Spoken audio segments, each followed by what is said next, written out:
I'm Bob Hallmark in Mineola today. As you can tell, I'm in a greenhouse right now. I'm here at Sorelle Farms, where a very important educational seminar is going on.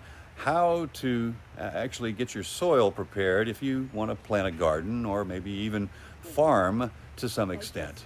Very important right now. Now, as we know, a lot of people got interested in this because of COVID and the supply chain problems, which created a little bit of anxiety on where am I going to get my produce, and it's costing a little too much right now.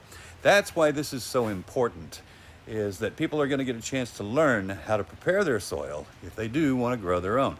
And to talk a little bit about this, we're joined now. Go ahead and introduce yourself. I'm Ed Donnally. I'm with Bob Will's Nursery here at Sorelle Farms. All right.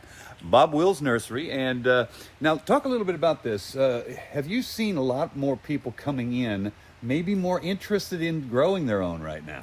We certainly have. I think there's definitely a movement among folks that want to grow their own food.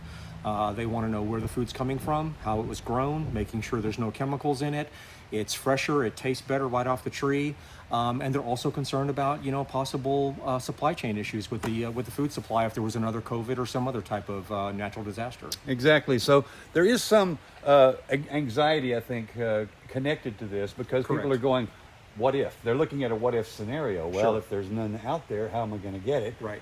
Best way, grow your own. And you said that there's something very important about that too, which is you can trust what you've grown. Is that right? Absolutely. There's something very satisfying for our customers when they're able to plant a fruit tree and go out there 2 to 3 years later and actually pull the fruit off of it. They know that it's not been treated with chemicals. It's not been picked weeks early and been shipped in from California or Mexico or somewhere else. It's been growing right there in their backyard. They're getting it at the best possible time. It's going to look the best, taste the best, and be healthier. Now, this actually strikes me as this is not the first time that this has happened. If you recall from the history books, World War II, Victory Garden was very, very, very popular, Right. and people grew their own for maybe a different reason. It was to save money so that they could buy bonds and support the war effort. This is a little bit different. Now, one of the things that we're going to show you some pictures here. One of the things that's going on today is soil preparation, what you need to know about how to organically grow. Is that right? That's correct. So our philosophy here is you can use synthetic fertilizers and you'll feed your plant.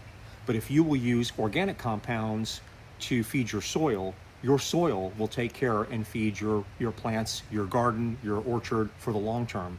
By building soil health and removing the chemicals, you're actually creating a more stable environment, a healthier environment, and the trees and the other plants in your garden are going to be healthier and produce better over the long term. And there's a lot to know here. It's not just as simple as just throwing compost in the ground and mixing it around, is it? Correct. There's so many variables. A lot of people don't know about nematodes. Fortunately, I do because I planted for a while and I know about those. There are very beneficial microbes that have to be in that soil if you're going to be successful. Correct. If you're using synthetic fertilizers, you are killing all of the beneficial microbes in the soil. You're killing all the beneficial mycorrhizal fungi, all those little things that you can't see in the soil that are going to be beneficial and have a symbiotic relationship with your plant. When you're adding organic material, over months and years, you are building that soil profile and that microbial profile in the soil to improve soil health. All right. So obviously, if you have questions, Sorelle Farms would be a good place to come if you had any questions at all about that. I'd be glad to help them. And the important part of this is that once you grow, there's a success element of this too. Sure. I'm sure that once you've had your first good harvest, once you've pulled those potatoes out of the ground, and once you've gone, I did this, there's a satisfaction involved in that too as well. There certainly is. And when my wife and I started the farm here, our goal was to equip and enable our customers to be successful. When you are planting a garden, when you're planting fruit trees, you get one shot at it a year. You want that harvest to come out of there.